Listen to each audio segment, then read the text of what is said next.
রান্নাটা যখন কমপ্লিট হবে তোমরা তখন ভাববে মনে হয় আমরা পোলাও বানিয়েছি ডগির জন্য। ডগিদের যখন খেতে দেওয়া হয়, মানে আমার মামার কথা বলছি আর কি, মামাদের বাড়িতে ডগিদের যখন খেতে দেয় এক ফোঁটাও কিন্তু হলুদ দেয় না, শুধু হালকা মানে সামান্য একটু লবণ দেয়, দিয়ে কিন্তু মানে মাংস বলো, ভাত বলো, মাছ বলো, সব কিন্তু জাস্ট বয়েলটাই হয়, আর কোনো কিছুই না। এই কারি পাতাগুলোর খুব প্রয়োজন হয়।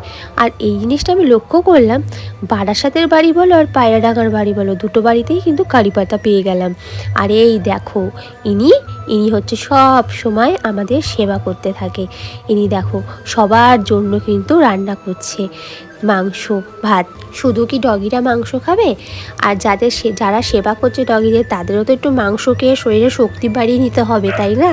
তবেই তো তাদের সেবাটা আমরা করতে পারবো। এই দেখো আজকে কিন্তু মানে এই যেদিন প্রোগ্রামটা হয়েছে সেদিন কিন্তু মটন হয়েছিল, আর এই দিদার হাতের মটন কোনো কথা হবে না। এই পাশে ভাতের মানে জলটা টকবক করে ফুটছে।